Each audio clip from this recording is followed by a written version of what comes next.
just a few hours ago, North Korean leader Kim Jong-un described President Trump as a dotard. Did you know this word, Ambassador? Dotard? It's a wonderful English word, and those North Korean speechwriters and translators are unparalleled in their ability to find strange words and use them. What do you think is going on here? You think this is just you think this guy's panicking now, or you think he genuinely doesn't see the threat of more sanctions, of potential military action, of a global condemnation of his and his nation's behavior at his behest? Well, I think it's a combination of things. Number one, although we understand in this country, and I think after this week, most of the rest of the world understands that Donald Trump is not Barack Obama. You know, people have now begun to get that point. That's not necessarily the case in bizarre places like North Korea. So it may be that, in a sense, Kim Jong-un is continuing his prior pattern of behavior. Maybe he's simply testing Trump, that he's ultimately the possibility of the U.S. using military force against him is still pretty remote, even given Trump's rhetoric. I think he's also looking at the Chinese audience, and he's saying, don't even think about trying to apply pressure to me. I'm on course to get this nuclear weapon, which China basically endorsed 30 years ago as an idea. So it's a complicated chess match, and it's one of the reasons why I have always felt that ultimately the only real solution here is get rid of that regime or get rid of their nuclear weapons, because the kind of rhetoric you're seeing now, including the most recent statement, I think, that he would detonate a thermonuclear weapon in the atmosphere over the Pacific, shows the risk of miscalculation. In other words, you can get into conflict not simply because two sides want to get into conflict and intend it and go after each other, but because one or both sides miscalculate. And dealing with a bizarre regime like North Korea, their possibility of miscalculating, I think, is very high. And unfortunately, ours is far from negligible, just given the irrational behavior that they sometimes exhibit. So I think Trump's speech on Tuesday was very important because it did make it clear to everybody who had ears to hear that his patience with the North Korean regime was growing increasingly limited. He said unmistakably, and this could be the most important line of the speech, that the only acceptable outcome for North Korea is denuclearization, meaning that he rejects the Susan Rice Democratic left idea that we can tolerate North Korea with nuclear weapons. And I think, although he didn't say it with respect to Iran, I think that's his view on Iran as well. Let's talk about that speech, because it wasn't, let's say, met with the same fire and fury, to borrow the president's phrase, from the establishment press as we seem to be used to. They almost seemed, as I was watching CNN and MSNBC and all these guys talking about it, they almost seemed like they kind of appreciated the firm stance he was taking, or at least could understand it. There were still moments, I suppose, of what they would call bombast in that speech, but there wasn't this knee-jerk, what a terrible thing has just happened response. There was an attempt to undermine the global reaction to it. Lots of people holding up Emmanuel Macron's statements, Prime Minister Theresa May's statements in contradiction to President Trump. But by and large, this speech seems to have gone over relatively well. I mean, you've been on this show before. You've talked about, knocking the top 20 floors off the United Nations building and it not 10, losing any. Just 10. Just 10. Sorry, is that because your office was on the 11th one down? No, I was in the U.S. mission, fortunately. It was just, and it wouldn't lose any capabilities, you say, if you did that. This is a speech that relied heavily on the idea of United Nations reform, but also drew a distinct line between the Obama administration and its international doctrine and this administration. So what do you think were the core contingent factors in this speech that made it palatable to the establishment media, but also managed to get the points across that people like you and I truly appreciate? Yeah. I called it immediately after the speech on Fox Tuesday morning. I said it was the best speech of his presidency. And frankly, watching the commentary from left and right in the United States and internationally since then, it just reinforced my view. I mean, it was an excellent speech. And I think one of the reasons that the that the critics in the United States, on the left in particular, have been less than effective in their criticism, is it was so well done. It well reasoned. It was well argued. One point, for example, I thought came across very well is what does he mean by America first? And some people have always said that means isolationism. It means a retreat from the world. And instead, he said, of course, I put the interest of the American people first. And looking out over the audience, he said, and so do all of you. That's right. What your people expect. There's no answer to that point. That's absolutely correct.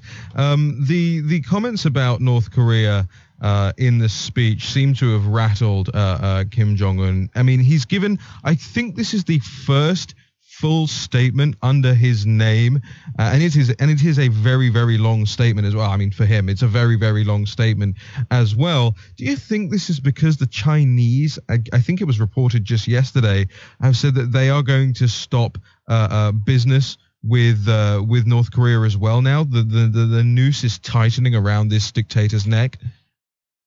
Well, I think that remains to be seen. I mean, certainly some of the things China has said, and the White House announcing yesterday, the president announcing these tougher sanctions on North Korea, which are essentially aimed at China and Russia, talking about doing business with North Korea, a variety of industries, including particularly banks and financial services. The names China and Russia weren't mentioned in the president's statement or the sanctions themselves. That's who we're talking about, because those two countries are North Korea's principal trading partners. Now, for 25 years, China and Russia have ignored the sanctions. In particular, China, I think, understands perhaps better than we do just how fragile that regime in North Korea is. And they have always feared if they really applied their enormous economic leverage, they would collapse the regime. And they don't like that idea because it would mean several million North Koreans fleeing into China. And they fear it would mean U.S. and South Korean intervention from the South to secure the North's nuclear weapons, chemical weapons, and the rest. And that's why the Chinese at the rhetorical level say, yeah, we just think it's terrible that they're pursuing nuclear weapons, but at the practical level have done so little. If that's shifting, that is a very significant point. I think it's too soon to tell, but I think if there is a shift, it's because of Trump. I mean, the Chinese, maybe Kim Jong-un can't figure out how the American system works, but I think when Xi Jinping was having dessert at Mar-a-Lago and the president politely informed him he had just launched 59 cruise missiles at Syria's chemical weapons capability, that made a strong impression. So the Chinese have a very important party Congress coming up next month, about 3 weeks from now. It happens once every several years. Xi Jinping is using this for domestic purposes to consolidate his power. He really wants to be the next Mao Zedong. I think that's what his attention is focused on, but it cannot be that he's ignoring what's happening here in Washington, even as that's proceeding. So we may, underline the word may, be in a very different atmosphere here with respect to North Korea. And I think inevitably that has a knock-on effect on the Iranian nuclear weapons program as well. Exactly what my next question was. Where do you see the Iranian nuclear deal going here? Because this, as far as I'm concerned, well, I will editorialize here. This crock of a deal it finds, I think, it's the same underpinning as what led North Korea to being North Korea now as we know it, and I fear that this only allows Iran to get to where it wants to go anyway, and with these mad mullahs pursuing their own nuclear weapon. The Europeans, specifically yesterday, you saw coming out of the European Union. You also saw Emmanuel Macron saying a couple of days ago too that Iran are in compliance with the deal and therefore the deal stays. They even went so far as to say that they've already spoken to quote unquote the Americans, and the Americans say Iran is in compliance with the deal as well. Now this is up for what renewal or ratification, or whatever you call the process, as they go through this whole thing every couple of months and say, yeah, they're still in compliance, they're still in compliance. This is up for that next month, right? Right. Mid-October, again, another critical date. Look, we don't know whether Iran is in compliance or not. The IAEA, the International Atomic Energy Agency, conducts inspections at known, previously declared Iranian nuclear facilities. That's what they do. And they have found violations of the agreement, several of them, enriching uranium above the limits, producing more heavy water than is permissible, having more of the most sophisticated centrifuges than the agreement seems to allow. And these, I think, are part of a pattern. But let's look at the larger question. IAEA does not have unimpeded access anywhere it wants to go in Iran. What Obama and Kerry said, there would be anytime, anywhere inspections, is a lie. There's just no other way to describe it. So you cannot say Iran is in compliance because you do not know. And our intelligence services don't know. We don't know whether a good part of the Iranian nuclear program is under a mountain in North Korea, for example. But the key thing is that the certification that President Trump is required to do does not rest simply on compliance. He has to certify that this deal is in the national interest of the United States, and it palpably is not in the national interest of the United States. So my prediction is he's not going to certify in 3 or 4 weeks.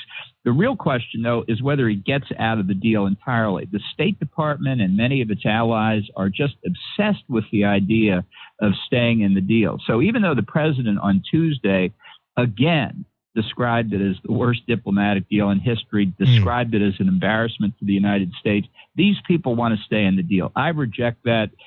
To demonstrate leadership on an issue as important as this, the president needs political and moral clarity, and getting out of the deal is the only way to demonstrate it. When Paul Laxalt, Ronald Reagan's best friend in the Senate, was talking to Ferdinand Marcos of the Philippines back in the 80s, whether he should resign from his presidency, leave the Philippines and whatnot, he asked Laxalt what his advice was. And Laxalt said to him, cut and cut clean. And so my advice to President Trump on the Iran nuclear deal is the same as Paul Laxalt's to Marcos. Cut and cut clean. Get out of it. Speaking of getting out of deals, there's been a lot of consternation about the Paris Climate Accords and the United States pulling out of that. Not least, Prime Minister Theresa May used her platform at the UN General Assembly to lecture and hector, it seemed, without naming President Trump, on that issue, on the issue of refugees and migrants as well. Ambassador Bolton, just a few days after some refugees allegedly firebombed a London tube train, she had the audacity to stand up there and take their side effectively.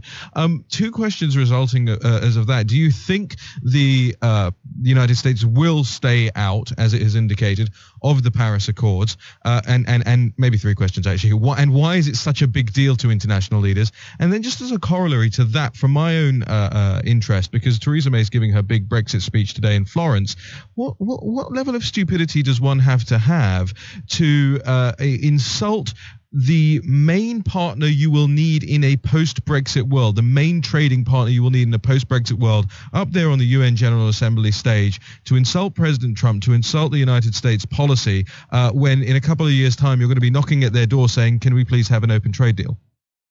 Yeah, I don't know what's wrong with Theresa May's government. It's been increasingly disappointing to me, and were it not for the critical Brexit negotiations, I think there would be a revolt within the Conservative Party in Parliament. There would have been a revolt long ago.